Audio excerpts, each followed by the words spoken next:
Anne was silent. It was impossible for her to say what she did not feel, however trivial the occasion. And upon Eleanor, therefore, the whole task of telling lies, when politeness required it, always fell. She did her best, when thus called on, by speaking of Lady Middleton with more warmth than she felt, though with far less than Miss Lucy. "And Sir John, too," cried the elder sister. "What a charming man he is!" Here, too, Miss Dashwood's commendation, being only simple and just, came in without any éclat. She merely observed that he was perfectly good-humoured and friendly. "And what a charming little family they have! I never saw such fine children in my life. I declare I quite dote upon them already, and indeed I am always distractedly fond of children." "I should guess so," said Eleanor with a smile, "from what I have witnessed this morning." "I have a notion," said Lucy. "You think the little Middletons rather too much indulged. Perhaps they may be the outside of enough, but it is so natural in Lady Middleton, and for my part, I love to see children full of life and spirits. I cannot bear them if they are tame and quiet."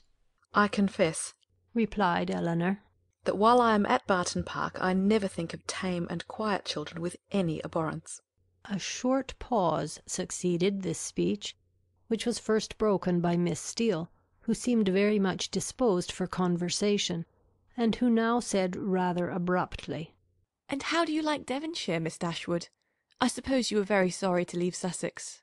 in some surprise at the familiarity of this question, or at least of the manner in which it was spoken. Eleanor replied that she was. "Norland is a prodigious beautiful place, is it not?" added Miss Steele. "We have heard Sir John admire it excessively," said Lucy, who seemed to think some apology necessary for the freedom of her sister. "I think everyone must admire it," replied Eleanor. "whoever saw the place, though it is not to be supposed that anyone can estimate its beauties as we do." "And had you a great many smart beaux there? I suppose you have not so many in this part of the world. For my part, I think they are a vast addition, always." "But why should you think," said Lucy, looking ashamed of her sister, "that there are not as many genteel young men in Devonshire as Sussex?" "Nay, my dear, I'm sure I don't pretend to say that there aren't. I'm sure there's a vast many smart beaux in Exeter. But, you know, how could I tell what smart beaux there might be about Norland? And I was only afraid the Miss Dashwoods might find it dull at Barton, if they had not so many as they used to have. But perhaps you young ladies may not care about the beaux, and had as lief be without them as with them. For my part, I think they are vastly agreeable, provided they dress smart and behave civil. But I can't bear to see them dirty and nasty. Now, there's Mr. Rose at Exeter, a prodigious smart young man, quite a beau, clerk to Mr. Simpson, you know. And yet, if you do but meet him of a morning, he is not fit to be seen. I suppose your brother was quite a beau, Miss Dashwood, before he was married, as he was so rich?" "Upon my word," replied Eleanor, "I cannot tell you, for I do not perfectly comprehend the meaning of the word, but this I can say, that if he ever was a beau before he married, he is one still, for there is not the smallest alteration in him." "Oh, dear! One never thinks of married men's being beaux. They have something else to do." "Lord, Anne!" cried her sister. "You can talk of nothing but beaux. You will make Miss Dashwood believe you think of nothing else." And then, to turn the discourse, she began admiring the house and the furniture. This specimen of the Miss Steeles was enough. The vulgar freedom and folly of the eldest left her no recommendation, and as Eleanor was not blinded by the beauty or the shrewd look of the youngest, to her want of real elegance and artlessness, she left the house without any wish of knowing them better. Not so the Miss Steeles. They came from Exeter, well provided with admiration for the use of Sir John Middleton, his family, and all his relations, and no niggardly proportion was now dealt out to his fair cousins, whom they declared to be the most beautiful, elegant, accomplished, and agreeable girls they had ever beheld, and with whom they were particularly anxious to be better acquainted. And to be better acquainted, therefore, Eleanor soon found was their inevitable lot, for as Sir John was entirely on the side of the Miss Steeles, Their party would be too strong for opposition, and that kind of intimacy must be submitted to, which consists of sitting an hour or two together in the same room almost every day. Sir John could do no more, but he did not know that any more was required. To be together was, in his opinion, to be intimate, and while his continual schemes for their meeting were effectual, he had not a doubt of their being established friends. To do him justice, he did everything in his power to promote their unreserve, by making the Miss Steeles acquainted with whatever he knew or supposed of his cousin's situations in the most delicate particulars, and Eleanor had not seen them more than twice before the eldest of them wished her joy on her sister's having been so lucky as to make a conquest of a very smart beau since she came to Barton.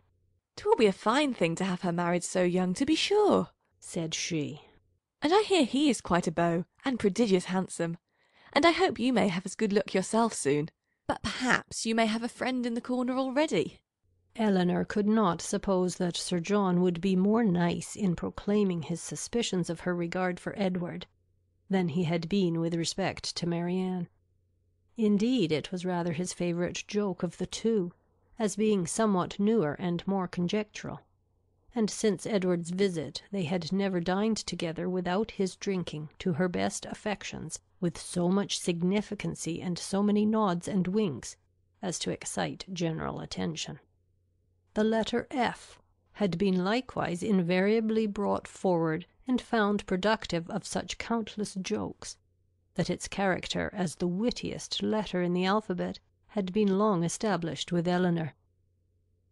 The Miss Steeles, as she expected, had now all the benefit of these jokes, and in the eldest of them they raised a curiosity to know the name of the gentleman alluded to, which, though often impertinently expressed, was perfectly of a piece with her general inquisitiveness into the concerns of their family. But Sir John did not sport long with the curiosity which he delighted to raise, for he had at least as much pleasure in telling the name as Miss Steele had in hearing it. "His name is Ferrars," said he in a very audible whisper. "but pray do not tell it, for it is a great secret." "Ferrars?" repeated Miss Steele. "Mr. Ferrars is the happy man, is he? What? Your sister-in-law's brother, Miss Dashwood? A very agreeable young man, to be sure. I know him very well." "How can you say so, Anne?" cried Lucy, who generally made an amendment to all her sister's assertions. "Though we have seen him once or twice at my uncle's, it is rather too much to pretend to know him very well." Eleanor heard all this with attention and surprise. And who was this uncle? Where did he live? How came they acquainted? She wished very much to have the subject continued, though she did not choose to join in it herself.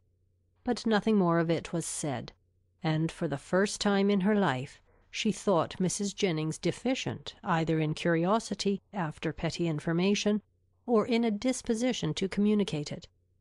The manner in which Miss Steele had spoken of Edward increased her curiosity, for it struck her as being rather ill-natured, and suggested the suspicion of that lady's knowing, or fancying herself to know, something to his disadvantage. But her curiosity was unavailing, for no farther notice was taken of Mr. Ferrars's name by Miss Steele when alluded to, or even openly mentioned by Sir John. End of chapter 21.